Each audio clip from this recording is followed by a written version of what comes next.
Hello, ladies and gentlemen. This is Nishant, and welcome to another episode of the Nishant Garg Show. The mission of this show is to spread awareness on mindfulness practices, psychology, mental health, and spirituality. My job on this show is to invite world-class performers to share the practices to live a fulfilled life. Today's guest is Dr. Jill Taylor.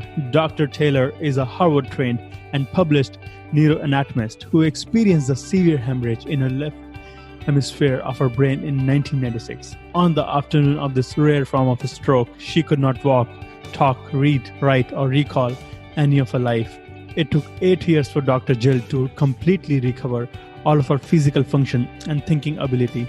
She is the author of the New York Times bestselling memoir of My Stroke of Insight, a brain scientist's personal journey. In 2008, Dr. Jill gave a presentation at the TED conference, which turned out to be the first TED Talk to ever go viral through the internet. TED and Dr. Jill became world famous instantaneously, and the TED Talk is now one of the top 5 most viewed TED Talks of all time. And within 6 weeks of presenting that TED Talk, Dr. Jill was chosen as one of the Time magazine's 100 most influential people in the world for 2008. She was the premier guest on Oprah's Soul Series webcast, and her book, My Stroke of Insight, became a New York Times bestseller. Please enjoy this wide-ranging conversation with Dr. Taylor.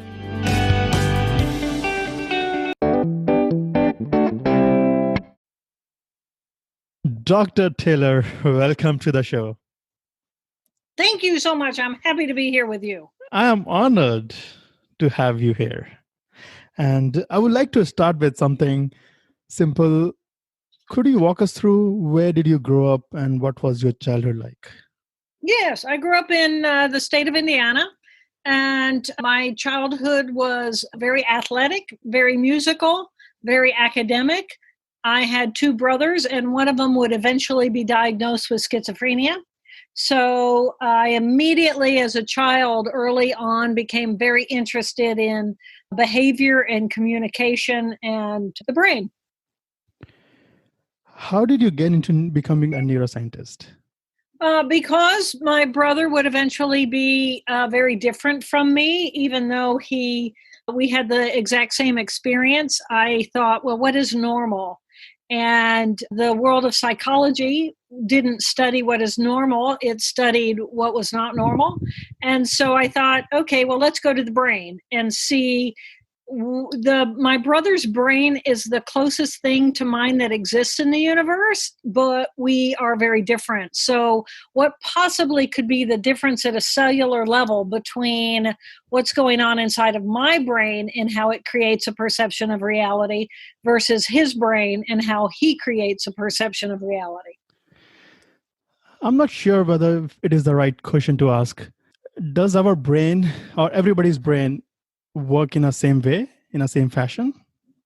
Well, the brain is made up of cells, and those cells, by the time we're born, have a structure. But you had a different 9-month experience in your mother's womb than I did. And based on how old you are, whether she had the flu while you were in there, or if my mother was taking some form of a medication, all of those things will influence the organization of the cellular structure of the brain. But by the time you're born, there is a structure, an anatomy to that brain. And then based on the stimulation that happens externally, the nature as well as the nurture is going to influence the development of that brain. But yes, if I took your brain and my brain and we put us both in MRI machines, our brains would look probably pretty much 99.9% similar. Then what is not similar? Isn't that a big question? What is not similar? I mean, you're absolutely right. So think about it this way, especially now that right now we're in a time of upheaval. And as we're in a time of upheaval, there is a lot of protests going on, a lot of anger, a lot of racism, a lot of negative stuff going on. Those are all circuits that we all have. We all have the capacity to hate. We all have the capacity to love. We have hate circuitry inside of our brain. We have love circuitry inside of our brain. We have fear circuitry inside of our brain. We have thinking, cognition, higher skill sets in our brain.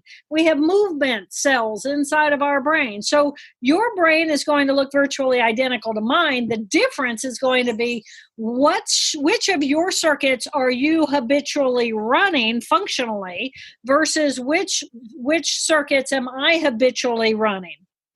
Do we develop those circuitry, for instance, fear circuitry, judgmental circuitry in our childhood days? Well, it's all brain, so it's all there. It's designed to be there.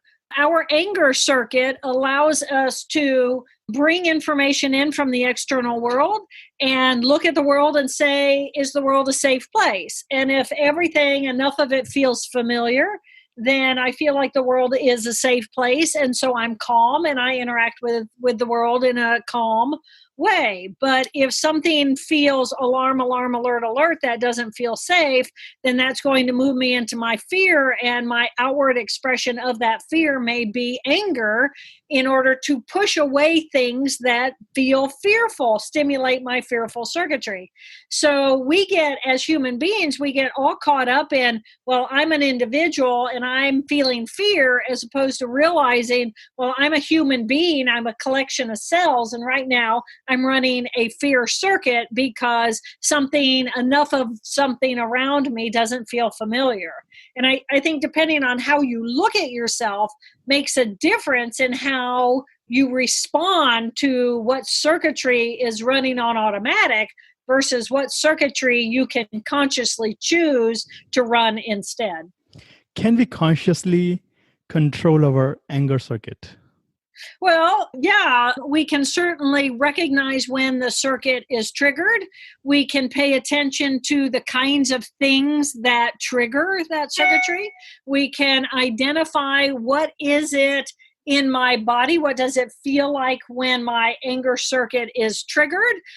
For me personally, when I start to move into anger, I feel a tightness in my chest, a tightness in my jaw. I clamp my jaw, a furrow in my brow. My shoulders come in. I take my stance. I want to get loud and big and ugly and mean and scare away whatever it is that's coming at me. So I can actually feel the anger circuit gearing itself up before it's in full trigger.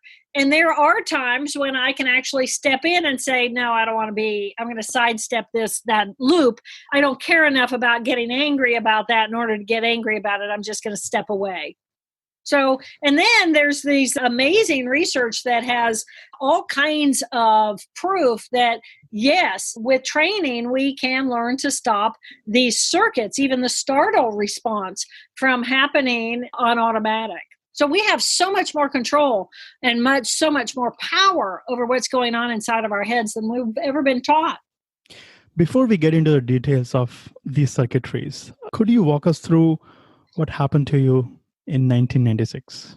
Sure. I was a brain scientist at Harvard, a neuroanatomist. So I study exactly what we're talking about here, the anatomy of the brain, the cellular structure, which cells are communicating with which cells, with which chemicals, and then in what quantities of those chemicals. So I looked at brains. Brains are my thing, clearly. And then I woke up one morning, December 10, 1996, and I was experiencing a major hemorrhage in the left half of my own brain. The irony of that is just like off the charts. So I got to watch my brain through the eyes of a brain scientist who understood the circuitry of my brain. I got to watch over the course of 4 hours my brain deteriorate circuit by circuit in its ability to function in the world. And by the afternoon of that major stroke, it was a major stroke, a major hemorrhage, I could not walk, talk, read, write, or recall any of my life. And I describe myself as I had become an infant in a woman's body. So, that was the shutting down of my left brain. And it took 8 years then for me to use all that I could in order to rebuild the circuitry of my left brain and become whole brain. In your book, you mentioned that there were some personality traits in your left brain that you didn't want to recover. What was that? Well, she wasn't the nicest person in the world. I mean, she was busy. She was very busy. She was climbing the Harvard ladder. She was very detail based. Thought she was important. She was doing important work in an important place, and she was an advocate for the mentally ill to help people like her brother. So, I was climbing all those ladders and doing beautiful work. It was absolutely beautiful work. And on schizophrenia and the brain, I was actually looking at brains of humans and normal control and trying to understand, what at a biological level are the differences between the brains of people who would be diagnosed as normal control or diagnosed with schizophrenia, schizoaffective, bipolar disorder, OCD, panic anxiety, looking at the cellular structure. So the irony was that I was the perfect girl with the perfect education in order to have this incredible stroke experience, wipe out my left hemisphere. And, I felt like it was the universe saying, okay, little girl, you wanted to know something about the brain and how it creates our perception of reality? Here you go. And what are you going to do with that? And so I got those lessons, and it took 8 years for me to rebuild my brain to be able to come back and really talk about it. And then I wrote that book, My Stroke of Insight, A Brain Scientist's Personal Journey. As a listener to this podcast, I'm thinking, I'm not a scientist. I don't have any scientific knowledge. If something is going on in my body, in my brain, what should I do, Dr. Jill? What do you mean if something's going on in my body? If panic attacks or some anxiety, fear, worries, not living life to the fullest. Well, so every ability we have because we have brain cells that are performing that function. So my ability to experience sadness is I have circuitry that is running. If I'm feeling anxiety, then I have cells that are in a circuit and I'm running that circuit. And if I experience anger, it's a circuit and I'm running those cells in a circuit. So first of all, I think the first thing is to, first of all, identify what do I think I would label whatever it is I'm feeling or experiencing, and then consider, okay, if I'm feeling anxiety feels horrible inside of our body. I feel it in my gut. I feel it in my chest. I feel it in my throat. I feel it in my head. I feel like, oh my God, I want to scream. It's like, oh my God, anxiety is powerful. Our emotional systems are powerful. And if I can identify that that's what I'm feeling and I recognize this is the energy ball, the energy power of anxiety in my body. So it's a circuit, it's a group of cells. It's not going to last very long. It's going to run its course, and I have some control over observing it instead of simply engaging in it and continuing it. So I think if you have zero awareness of your body and zero awareness of biology and zero awareness of your brain, then there are a lot of things that you can do to look at yourself through the eyes of a scientist that can actually help you feel better about all those things that you are experiencing.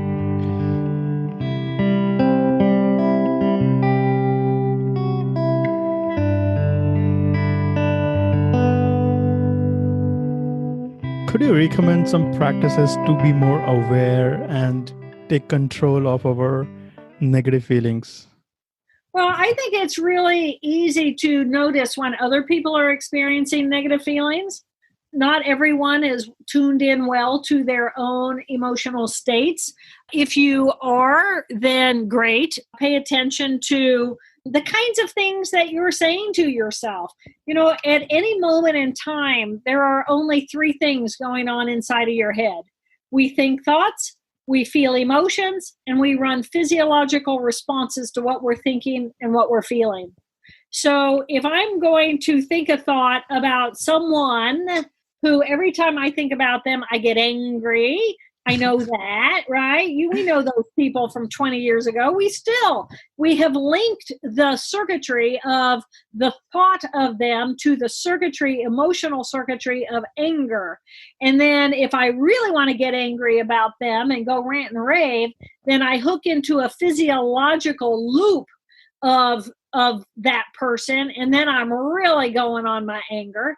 And so, but from the moment you think a thought to the moment you run the physiological loop and it flushes through you and floods out of you, from the beginning of that to the end of that takes less than 90 seconds. So I call that the 90-second rule. And I encourage anybody who is experiencing any kind of extreme emotion that they've noticed, oh my gosh, I'm feeling angry, anger's coming on, or anxiety, I'm feeling anxiety. Think about that as a loop inside of your brain that's going to last less than 90 seconds. And simply by observing it instead of engaging with it, you step yourself far enough back away from it that it can dissipate the power of it. Do you still practice this 90-second rule in your personal life? Constantly. Constantly. Why wouldn't I? Oh my gosh, constantly. Right now it really takes a lot to trigger me because I'm pretty mellow and I tend to practice what I preach. But of course, there are always moments when something's going to get under my skin. And then I just look at that and I think, yeah, this is emotion. This is good. This is a circuit. This is power. And I just watch it and I let it dissipate. Do you look at it from your left brain or from your right brain, or right hemisphere or left hemisphere?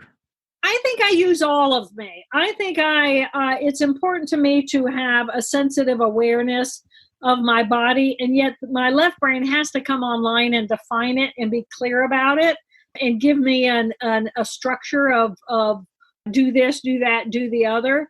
So, I think that the goal is to become whole-brained. I think the evolution of humanity is moving toward really being whole-brained and us being in control of it instead of it just running automatically on its own and getting us into trouble.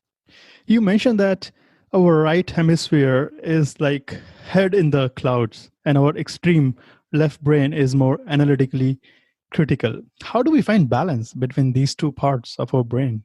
I think it's about learning to recognize what do they feel like inside of our body and the value of both. And the details are great and the details are important. Without the details, we're not going to communicate. We're not going to be punctual. We're not going to get anything done. So we need that. And at the same time, I still want there to be joy. I still want there to be lightness. I still want there to be fun. I still want it to be open to possibility. If my left brain knows everything, then why am I still here? I need to be open to new learning and new growth and new perceptions and new ways of being. And at the same time, I do want to make the phone call on time. I want to ask you, what do you do for fun now? Oh, my whole life is fun. The question is, what do I do for work? Yes, please. So I live a very, I think, well-balanced life. For 5 months a year, I live on a boat out in the middle of a gorgeous lake in Kentucky. I have, as you can see, I'm completely able to give interviews. I'm working on book number 2. I live in nature. My neighbors are turtles and snakes and beaver and deer and heron. Friends and family come and go. It's beautiful. I love it here. So that's the gift I give to myself, is that I allow myself to live in nature. With nature, anything is possible. The generator could blow and okay, that's how I'm spending the afternoon fixing that. I got to haul gas. I got to haul, I got to make water. out of the lake water. I got to purify it. And at the same time, I've got to be productive and do my duty and get my job done. And so I have a lovely relationship between the two hemispheres of my brain. And I think that our number one most important relationship is that relationship between the part of me that needs to be disciplined and work, my left brain, and that part of me that needs to be open and expansive and open to possibility and feel joy. So I have created a really healthy relationship between my two parts. And sometimes I need to go do one, focus more on one, and other times I need to go focus on the other. So I think that really paying attention to that internal conflict and figuring out, okay, where's the conflict and how do I create a agreement that is true to the truest part of who the authentic me is? And what is my intention as a human being? And who am I? And what is the most authentic part of myself? And how do I express that? And how do I bring that part of me into the world? Because when I do that, then I find meaning and I find purpose.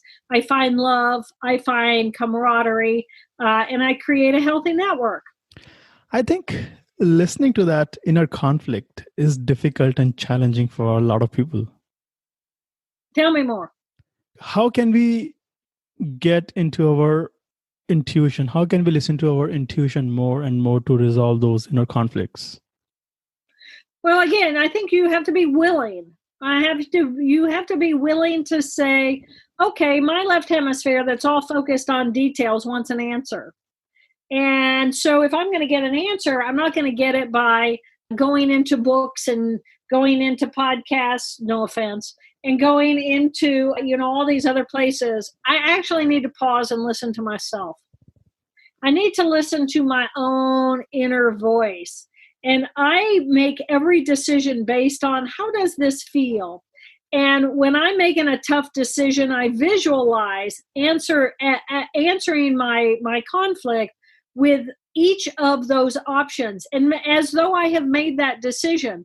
And then what does that feel like inside of my body? And my body tells me immediately if that was the right choice or not.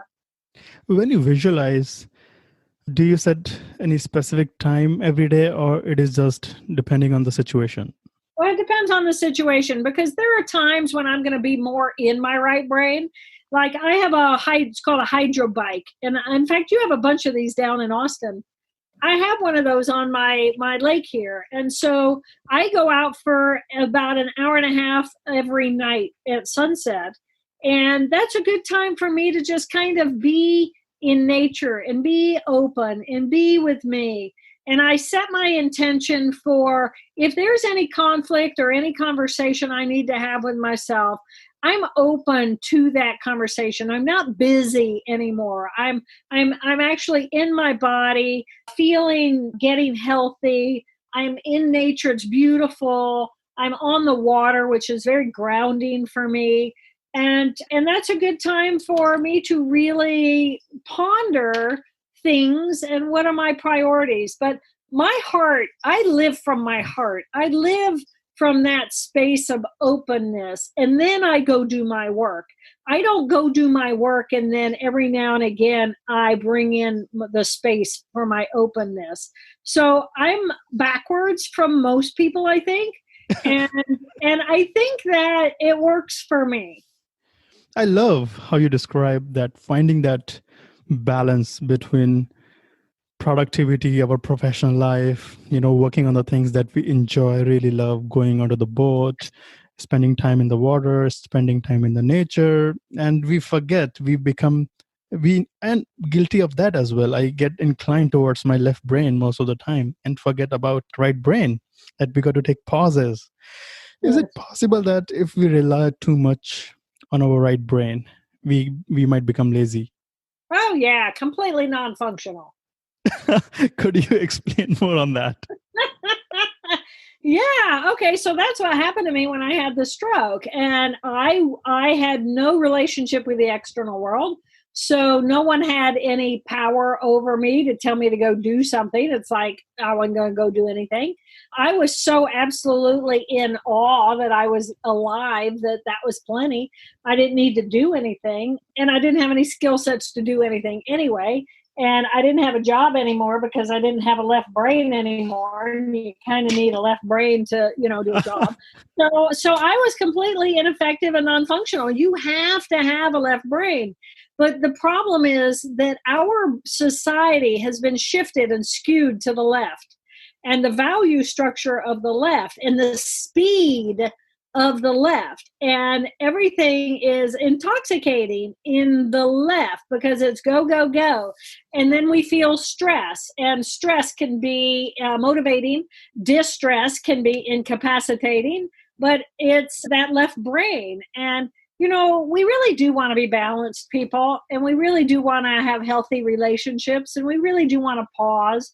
We really do want to pause and pray. We want to pause and be connected to something that is greater than we are, because that's the authentic, real part of who I am as a living being. That's the gift of my life.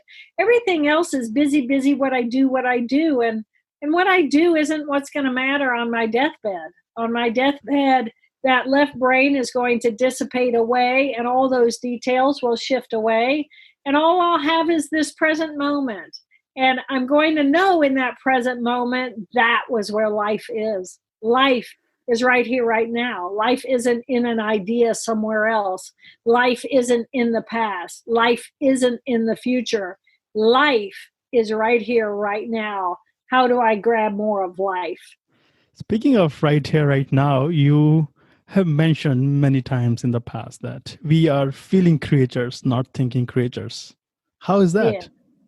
Well, biologically, the way that the mammalian nervous system evolves over time is to take a group of cells like the reptilian brain.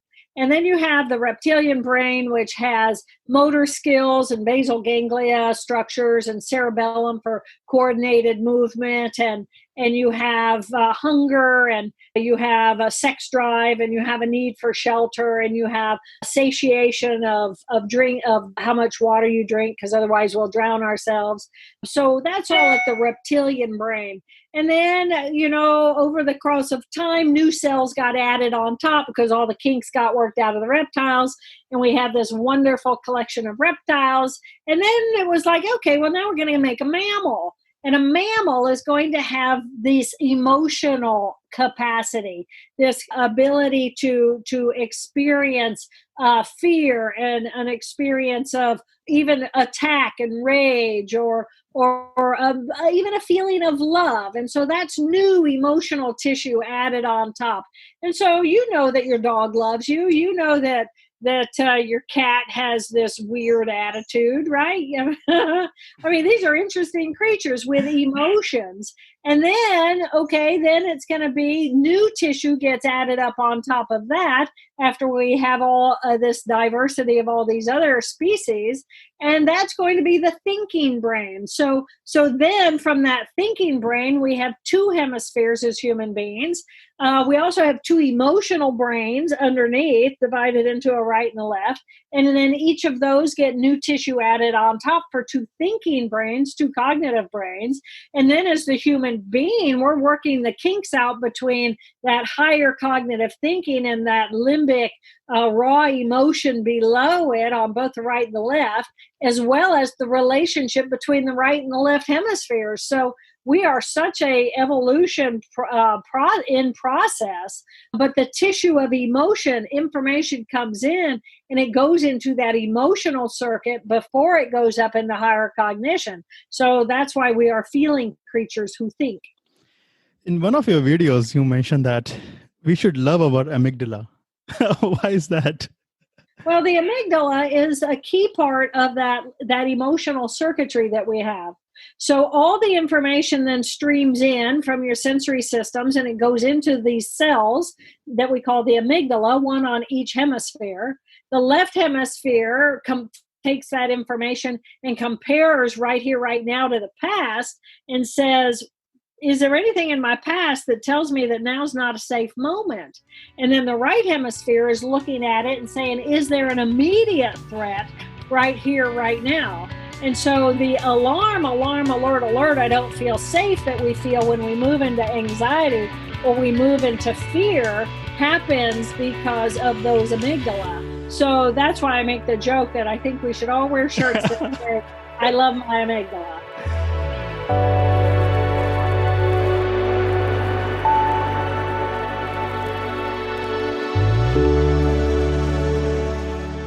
Why is it that our left brain creates stories all the time, even if those stories are not valid, and that left brain expects our mind and body and the other parts of the brain to believe that this story is correct and valid?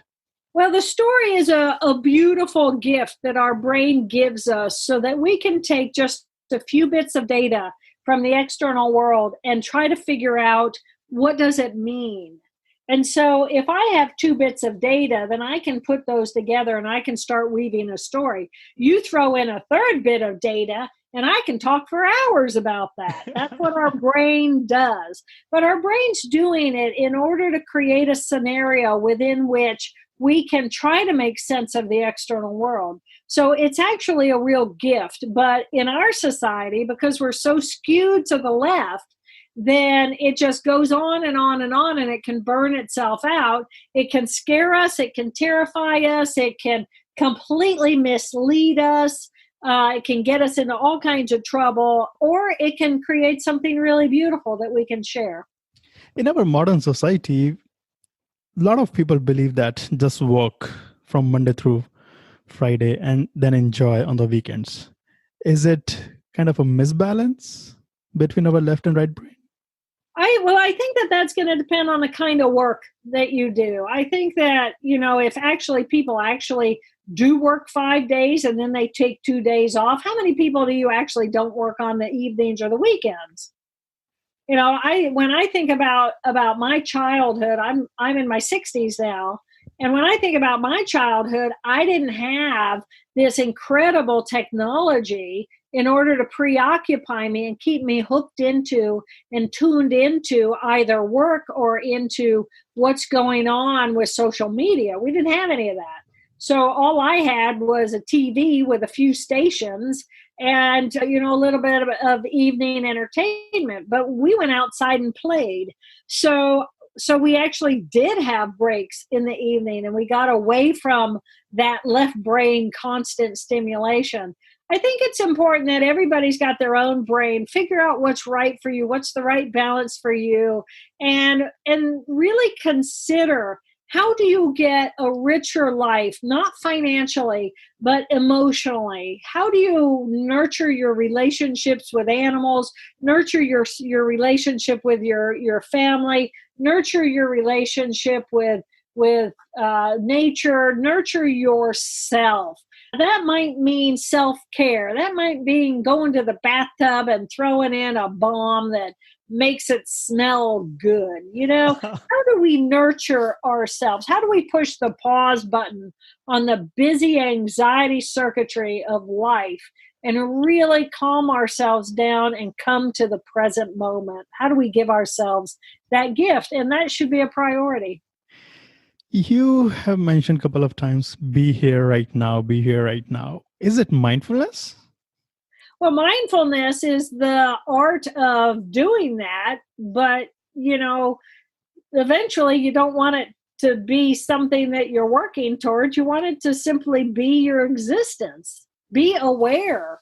Yes, mindfulness is a tool that you can use to get there. Mindfulness is a tool that you can say new things to create new circuitry inside of your brain so that they become your habit. Do you practice mindfulness every day? I exist in mindfulness. I exist as a conscious, aware, alert, present moment person. If I understand correctly, this mindfulness art exists in our right brain, correct? Well, the benefits open up the possibility. It all depends on what you want to be mindful of. If you want, let's say I'm not happy with my life, and I think that my life is small, and I'm small, and I'm constricted, and I'm unhappy. And so mindfully, then I bring my mind into the present moment, and I look more at what is reality in the present moment.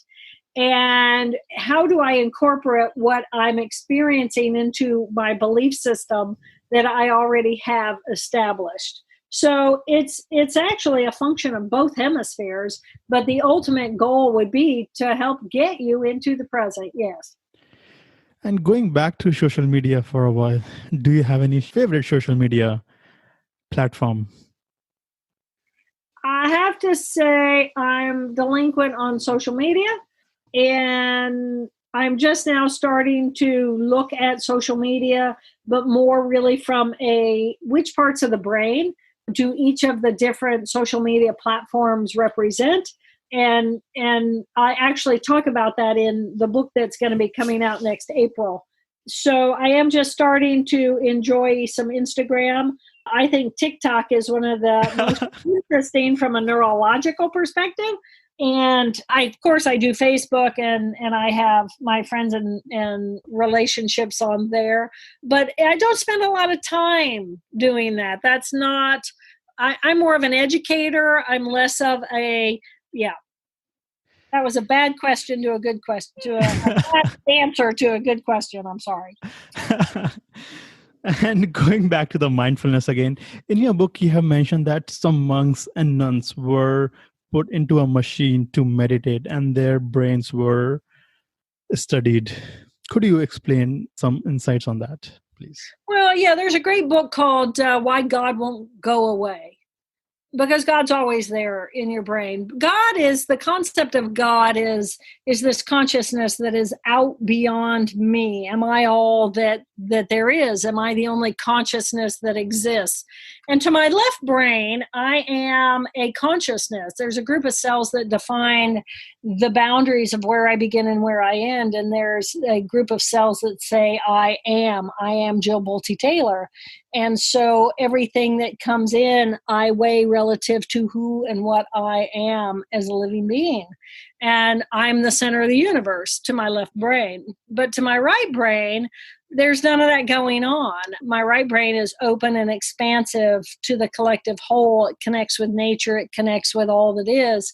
And is there something beyond me? Well, of course, there's something beyond me. Otherwise, I have zero appreciation and value for what life is. Life is this semi-permeable membrane between an inside and an outside, a this and a that.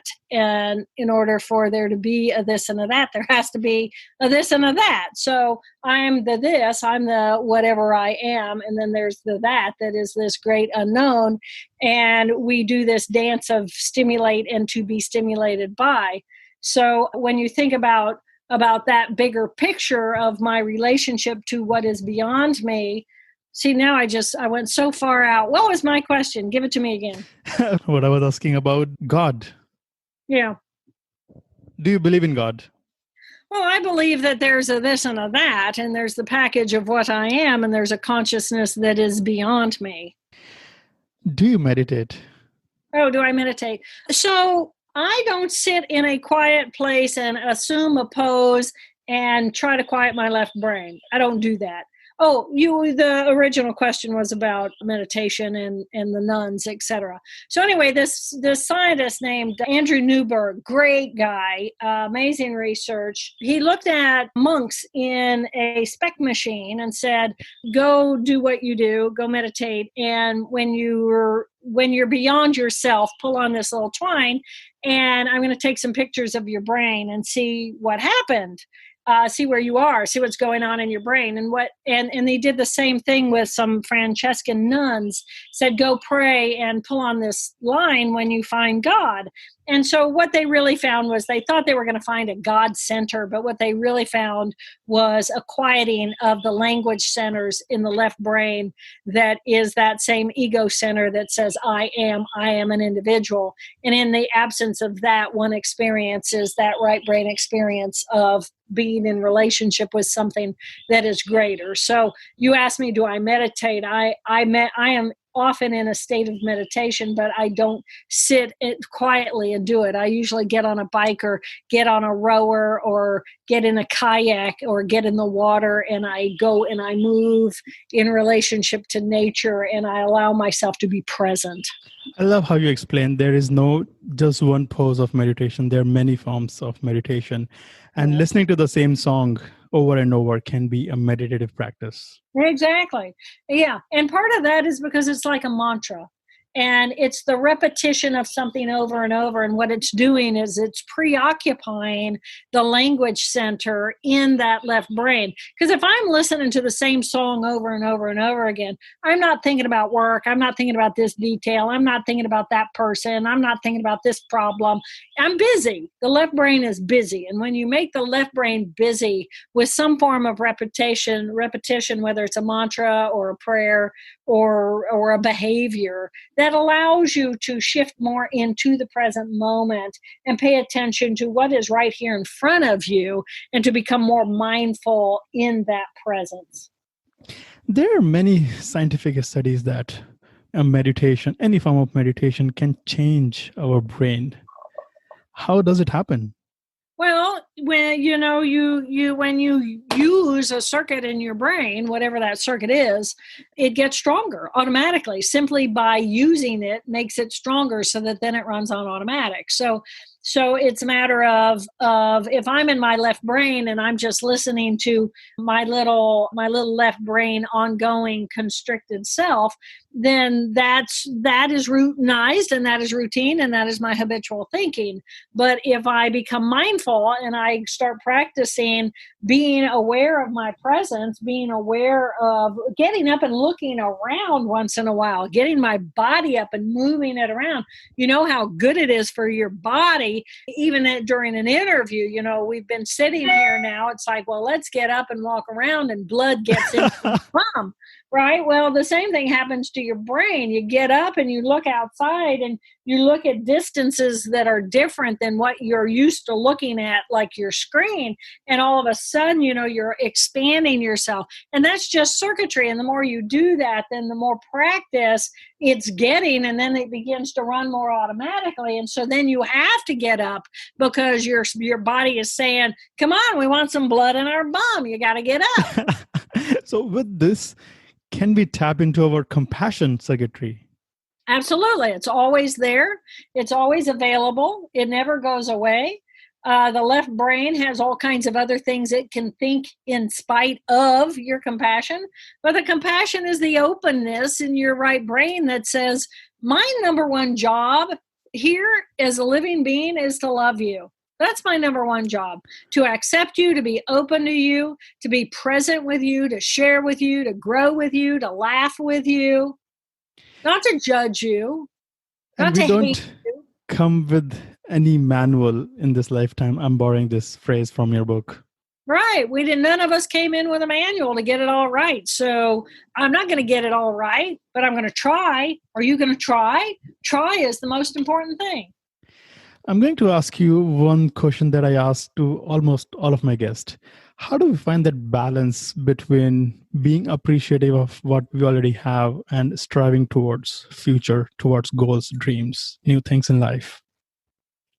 I think it depends on, for me, that question goes straight into my right brain, because I care more about, what do I want my life to feel like? What do I want my life to feel like? Who do I want to be in the world? Who am I? Who do I want to be? It's not about what do I want to have. It's about who do I want to be?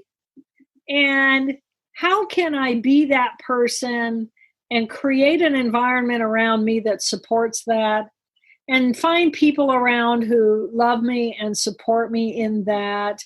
How do I really show up as the best part of who I am in service to other people. These prompts, I believe, can be amazing if we can journal on these prompts every day. Who do we want to be, or who do I want to feel? Yeah. Who do I want to be? I'm not going to sit down and do it because I'm active. And I think that that's another thing is I think it's really important to get blood to your brain. We become a sedative. We sit. Movement gets blood moving. 20% of the blood is going to go to your head. Get up, move around, get the blood in your head. Move your body. Reclaim your body. Have respect and admiration and love for this magnificent thing that you are. And you know, find out who it is. What is this thing I'm occupying? I don't have just a cognitive brain. I have two cognitive brains. One that's right here, right now, my authentic me who's present, and another one that goes to work and gets the job done. I have an emotional system of right here, right now. What do I feel right here, right now? And I have an emotional system from the past that projects is actually my pain from the past and my fear of the future.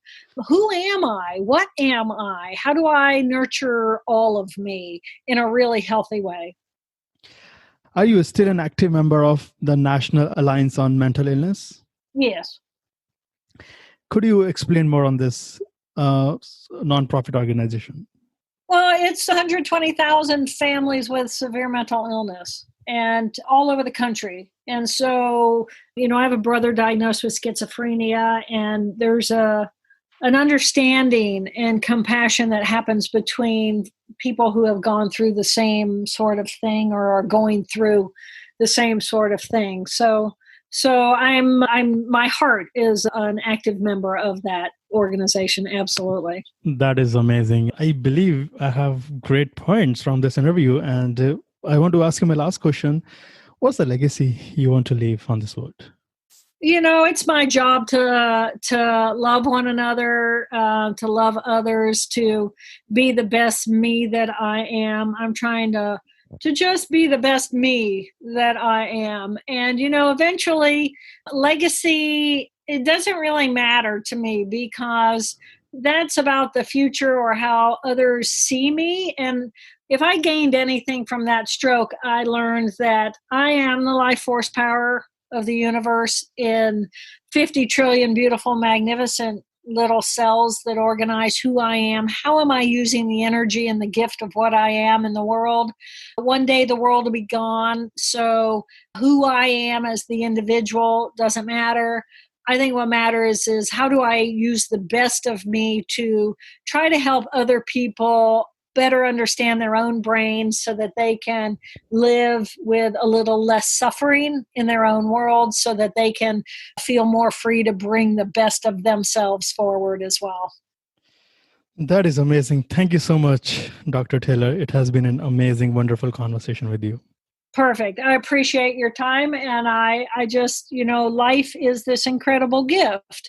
And knowing who we are and exploring who we are. Thank you for reaching out to me and for really a very meaningful conversation. I appreciate so much. it.